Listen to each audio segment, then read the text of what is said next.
wabarakatuh. Perkenalkan, nama saya Jumar Dakpar dengan NIM 200607502053. Di sini saya sebagai pemateri akan membahas tentang pemakaian huruf. Ejaan bahasa Indonesia menggunakan 26 huruf di dalam abjad dan dari A sampai Z. Beberapa di antaranya merupakan usaha memajukan ejaan kata. Yang pertama adalah huruf abjad. Abjad yang digunakan dalam bahasa Indonesia terdiri dari huruf A sampai Z. Yang kedua adalah huruf vokal. Huruf vokal adalah huruf yang melambangkan vokal dalam bahasa Indonesia, terdiri dari huruf A, I, U, dan O. Yang ketiga adalah huruf konsonan. Konsonan atau huruf mati adalah fonem yang bukan vokal dan dengan kata lain direalisasikan dengan obstruktur. Jadi aliran udara yang melewati mulut dilambangkan pada tempat-tempat artikulasi. Huruf yang melambangkan konsonan dalam bahasa Indonesia terdiri atas huruf B, C, D, F, H, J, K, M, N, P, Q, R, S, T, V, W, X, Y, dan Z. Huruf dan selanjutnya adalah huruf diftong. Di dalam bahasa Indonesia terdapat diftong yang dilambangkan dengan AI, AU, dan OI. Misalnya pandai, saudara, dan amboi. Yang selanjutnya adalah gabungan huruf konsonan. Di dalam bahasa Indonesia terdapat 4 gabungan huruf yang melambangkan konsonan, yaitu KH, NG, NY, dan SY. Masing-masing melambangkan satu bunyi konsonan. Misalnya khusus, ngilu, nyata, dan syarat. Yang selanjutnya yakni pemenggalan kata. Pemenggalan kata merupakan pemisahan huruf atau kelompok huruf dari kata. Pemenggalan kata pada kata dasar dilakukan sebagai berikut. Jika di tengah kata ada vokal yang berurutan, pemenggalan itu dilakukan di antara kedua huruf vokal itu. Misalnya ma dan in, main, sa dan at, saat. Yang kedua yakni jika di tengah kata ada huruf konsonan atau huruf mati, termasuk gabungan huruf konsonan diantaranya dua huruf vokal. Pemenggalan dilakukan sebelum huruf konsonan, misalnya ba dan pak, bapak, dan juga ada ba dan rang, barang. Yang selanjutnya ini imbuhan akhir dan imbuhan awal, termasuk awal yang mengalami perubahan bentuk serta partikel yang biasanya ditulis serangkai dengan kata dasarnya, dapat dipenggal pada pergantian baris. Misalnya makan dan an, makanan. Me dan rasa tambahkan merasakan. Mem ditambah dengan bantuan membantu. Yang selanjutnya ini jika suatu kata terdiri atas lebih dari satu unsur dan salah satu unsur itu dapat bergabung dengan unsur lain, pemenggalan dapat dilakukan dengan kaidah 1A, 1B, 1C, 1D di atas. Misalnya foto dan grafi, fotografi, fotografi, kilo dan meter, kilometer, kilometer, pasca panen. Itulah tadi penjelasan dari saya mengenai pemakaian huruf. Cukup sekian. Assalamualaikum warahmatullahi wabarakatuh. Perkenalkan, nama saya Wahyu Ningsi. Saya di sini sebagai pemateri kedua. Saya akan membawakan materi tentang penggunaan huruf kapital dan huruf miring. Yang pertama, penggunaan huruf kapital. Yang pertama, huruf kapital atau huruf besar dipakai sebagai huruf utama pada awalan kalimat. Contohnya, di mana dia sekarang? Di rumah itu hancur diterjang longsor. Yang kedua, huruf kapital dipakai sebagai huruf pertama pada petikan atau kutipan langsung. Contohnya, apa yang kamu bawa? Tanya Muti. Echa berkata, beristirahatlah dulu di sini. Penggunaan huruf kapital yang ketiga yaitu huruf kapital ditempatkan pada kalimat yang berhubungan dengan nama Tuhan dan kitab suci. Misalnya, Allah, Kristen yang Maha Esa. Penggunaan huruf kapital yang keempat yaitu huruf kapital dipakai sebagai huruf pertama pada nama kehormatan, kebangsawanan, keturunan, dan nama jabatan serta pangkat yang diikuti nama orang. Contohnya, Presiden Soekarno, Sultan Agung Tirtayasa, dan Nabi Muhammad. Penggunaan huruf kapital yang kelima yaitu namun huruf kapital tidak dipakai sebagai huruf pertama pada kalimat nama jabatan serta pangkat yang tidak diikuti nama orang. Contohnya, dia akan pergi haji. Dia anak seorang jenderal. Penggunaan huruf kapital yang keenam yaitu penggunaan huruf kapital dipakai sebagai huruf pertama pada unsur-unsur nama orang. Contohnya, Reza Anggiana, Rifki Arianta. Penggunaan huruf kapital yang ketujuh yaitu huruf kapital dipakai sebagai huruf pertama pada nama negara, suku, bahasa, dan lembaga pemerintahan serta nama dokumen resmi. Penggunaan huruf kapital yang kedelapan yaitu huruf kapital dipakai sebagai huruf pertama pada nama hari raya, bulan, tahun, dan peristiwa bersejarah. Contohnya, Hari Raya Idul Fitri, Hari Natal, bulan Muharram, tahun Hijriah. Penggunaan huruf kapital yang kesembilan yaitu huruf kapital dipakai sebagai huruf pertama pada nama geografi. Contohnya, Danau Toba, Asia Tenggara, Kota Jakarta, Serang. Materi kedua yaitu huruf miring. Yang pertama, huruf miring atau cetak miring dipakai untuk menuliskan nama buku, majalah, dan surat kabar yang dikutip langsung. Contohnya, buku Negara Kertagama karya Prapanca. Yang kedua, pendapatannya dituliskan dalam koran Kompas kemarin. Yang kedua, huruf miring atau cetak miring dipakai untuk menegaskan atau mengkhususkan kata, bagian kata, atau kelompok kata. Contohnya, buatlah 2 buah kalimat dengan kata memakai. Yang kedua, cara meramu obat ini tidak sembarangan karena butuh ketelitian dan kesabaran. Penggunaan huruf miring yang ketiga yaitu huruf miring atau cetak miring dipakai untuk menuliskan kata ilmiah atau ungkapan asing kecuali yang sudah disesuaikan ejaannya. Contohnya, kata ilmiah buah manggis adalah Graciania mangostana.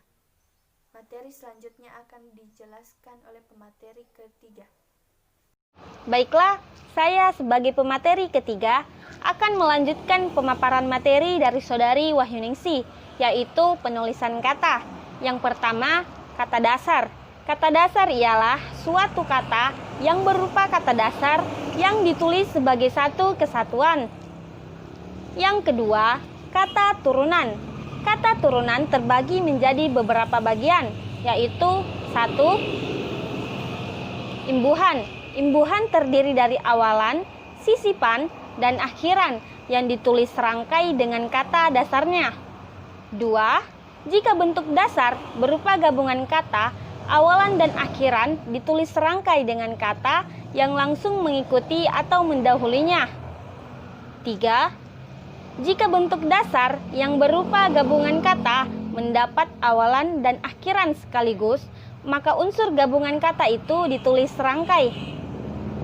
4. Jika salah satu unsur gabungan kata hanya dipakai dalam kombinasi, maka unsur gabungan kata itu ditulis serangkai.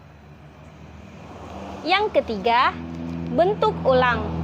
Bentuk ulang ditulis secara lengkap dengan menggunakan tanda hubung. Yang keempat, gabungan kata. Gabungan kata terdiri dari beberapa bagian, yaitu 1.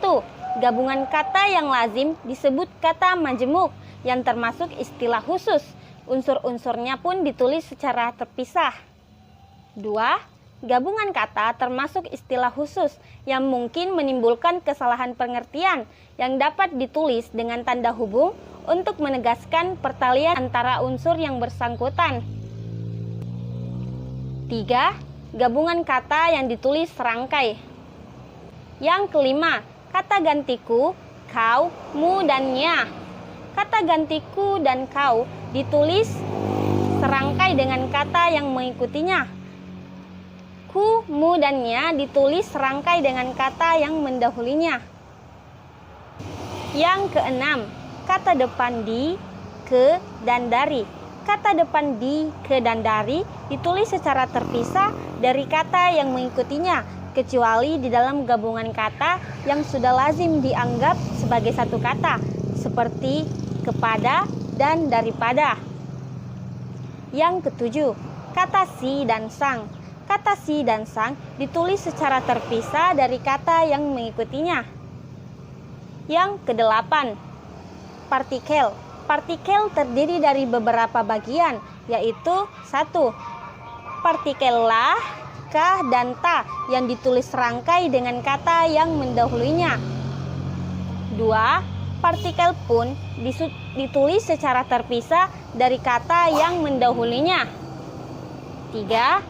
Partikel per yang berarti mulai, demi, dan tiap ditulis secara terpisah dari bagian kalimat yang mendahului atau mengikutinya. Yang kesembilan, singkatan dan akronim. Singkatan ialah bentuk yang dipendekkan yang terdiri atas satu huruf atau lebih, seperti 1. Singkatan nama orang, nama gelar, sapaan, dan jabatan atau pangkat diikuti dengan tanda titik. 2. Singkatan nama resmi, lembaga pemerintah dan ketatanegaraan, badan atau organisasi, serta nama dokumen resmi yang terdiri atas satu huruf awal, kata ditulis dengan huruf kapital dan tidak diikuti dengan tanda titik. 3. Singkatan umum yang terdiri atas 3 huruf atau lebih, diikuti satu tanda titik.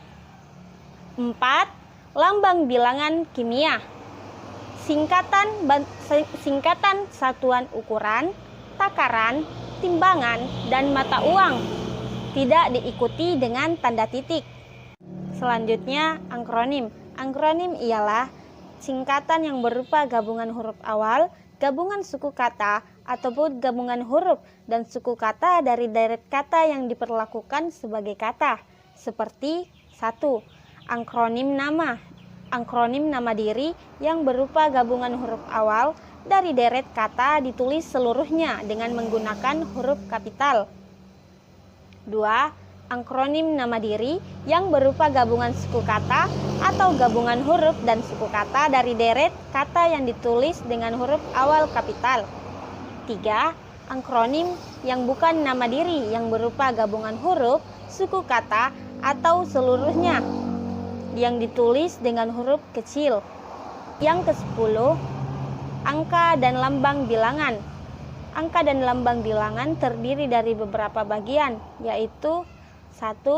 Angka yang dipakai untuk menyatakan lambang bilangan atau nomor dalam tulisan lazim yang digunakan angka Arab atau angka Romawi. 2.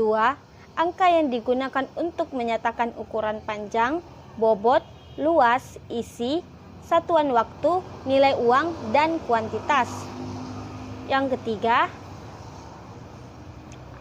ketiga, angka lazim yang dipakai untuk melambangkan nomor, jalan rumah, apartemen, atau kamar pada alamat.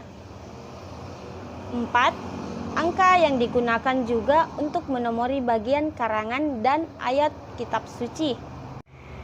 5. Penulisan lambang bilangan dengan huruf terbagi menjadi 2, yaitu 1. Bilangan utuh, 2. Bilangan pecahan.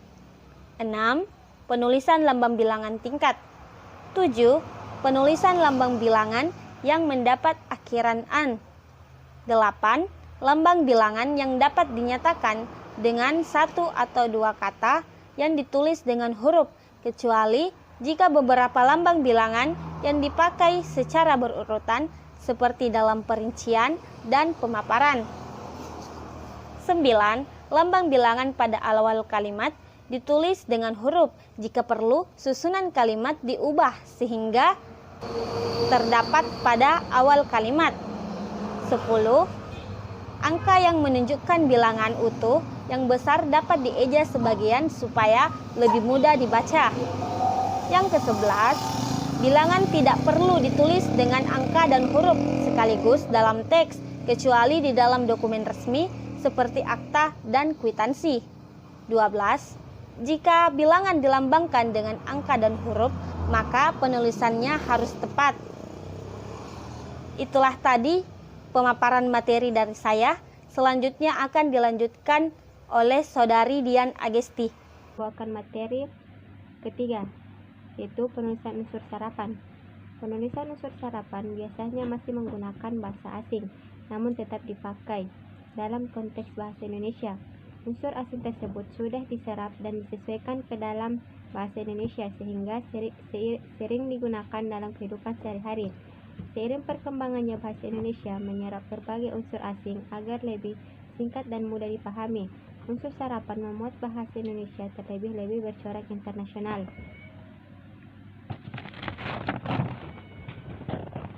Contoh penulisan unsur sarapan dari bahasa Arab yaitu tarikat atau tarekat, huk atau hukum, sab atau sabar, istirahat atau rehat, dalil atau dalil, isnaik atau senin, sedekah atau sedekah, nafkah atau nafkah.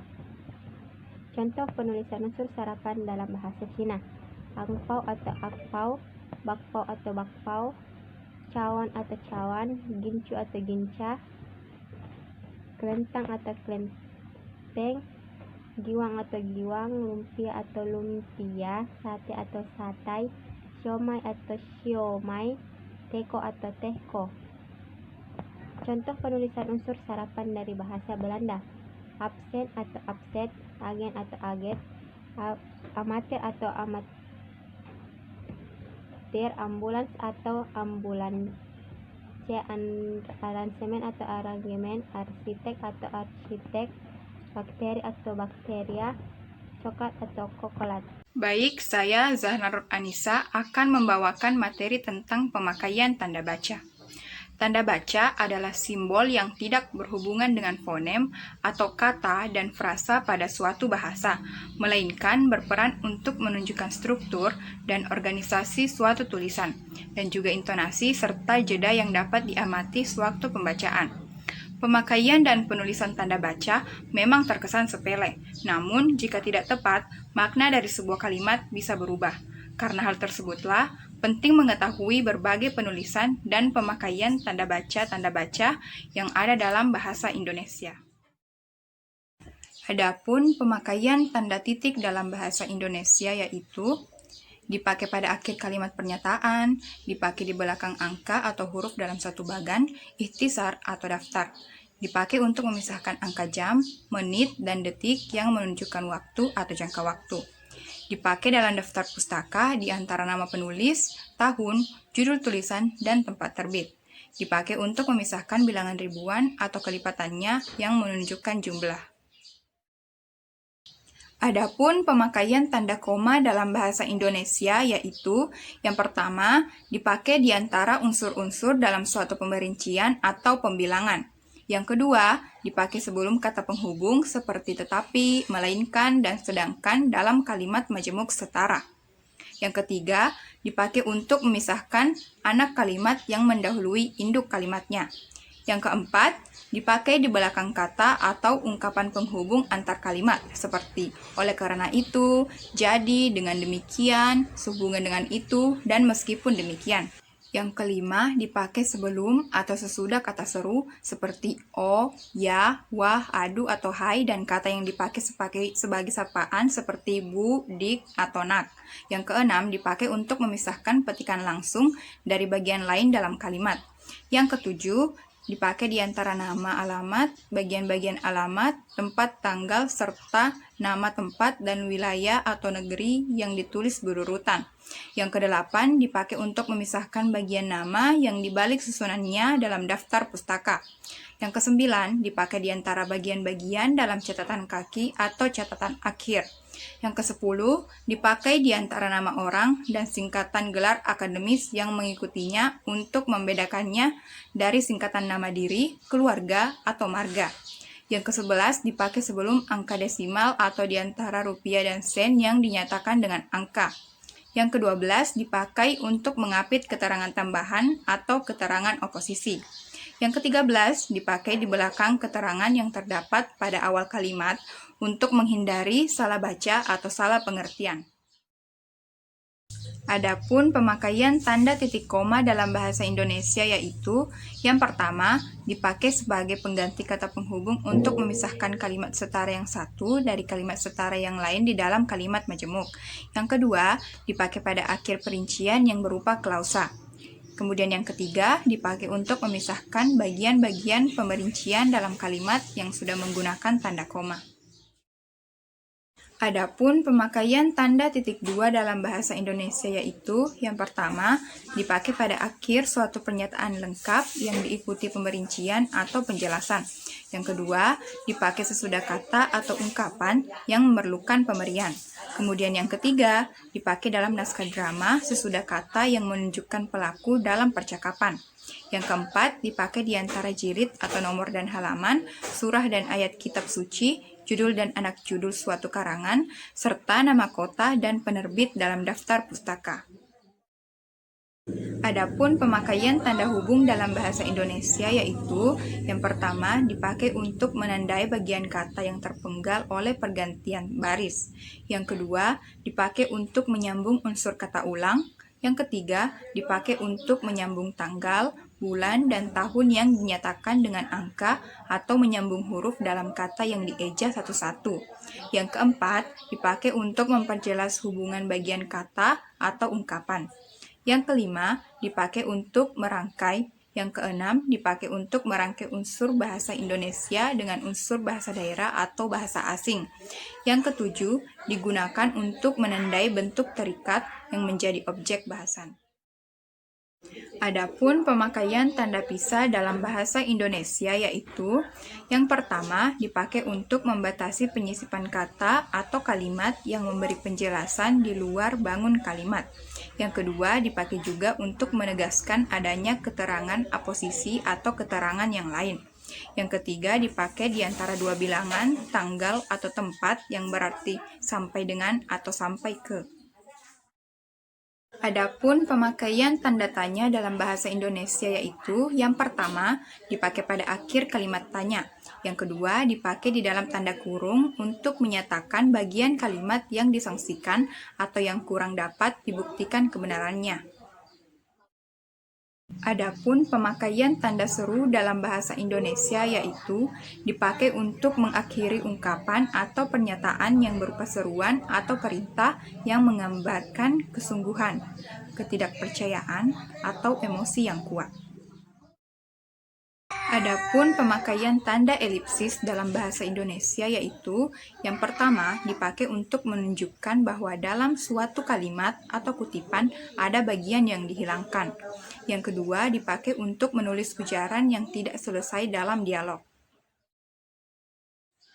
Adapun pemakaian tanda petik dalam bahasa Indonesia yaitu yang pertama dipakai untuk mengapit petikan langsung yang berasal dari pembicaraan, naskah atau bahan tertulis lain.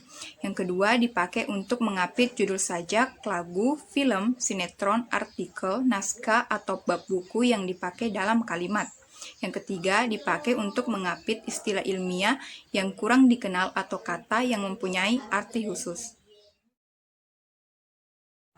Adapun pemakaian tanda petik tunggal dalam bahasa Indonesia yaitu yang pertama dipakai untuk mengapit petikan yang terdapat dalam petikan lain. Yang kedua dipakai untuk mengapit makna, terjemahan, atau penjelasan kata atau ungkapan. Adapun pemakaian tanda kurung dalam bahasa Indonesia yaitu yang pertama dipakai untuk mengapit tambahan keterangan atau penjelasan. Yang kedua dipakai untuk mengapit keterangan atau penjelasan yang bukan bagian utama kalimat. Yang ketiga dipakai untuk mengapit huruf atau kata yang kebenarannya di dalam teks dapat dimunculkan atau dihilangkan. Yang keempat dipakai untuk mengapit huruf atau angka yang digunakan sebagai penanda pemberincian. Adapun pemakaian tanda kurung siku dalam bahasa Indonesia yaitu yang pertama dipakai untuk mengapit huruf, kata, atau kelompok kata sebagai koreksi atau tambahan atas kesalahan atau kekurangan di dalam naskah asli yang ditulis oleh orang lain. Yang kedua dipakai untuk mengapit keterangan dalam kalimat penjelas yang terdapat dalam tanda kurung. Adapun pemakaian tanda garis miring dalam bahasa Indonesia yaitu yang pertama dipakai dalam nomor surat, nomor pada alamat, dan penandaan masa 1 tahun yang terbagi dalam 2 tahun takwim. Kemudian yang kedua dipakai sebagai pengganti kata dan atau serta setiap. Yang ketiga dipakai untuk mengapit huruf, kata, atau kelompok kata sebagai koreksi atau pengurangan atas kesalahan atau kelebihan di dalam naskah asli yang ditulis orang lain. Adapun pemakaian tanda baca penyingkat atau apostrof dalam bahasa Indonesia yaitu dipakai untuk menunjukkan penghilangan bagian kata atau bagian angka tahun dalam konteks tertentu. Itulah tadi pemaparan materi dari saya mengenai pemakaian tanda baca. Untuk penjelasan lebih lanjut mengenai materi pemakaian tanda baca, teman-teman bisa membaca buku Pedoman Umum Ejaan Bahasa Indonesia pada halaman 36 sampai halaman 57. Sekian dan terima kasih. Wassalamualaikum warahmatullahi wabarakatuh.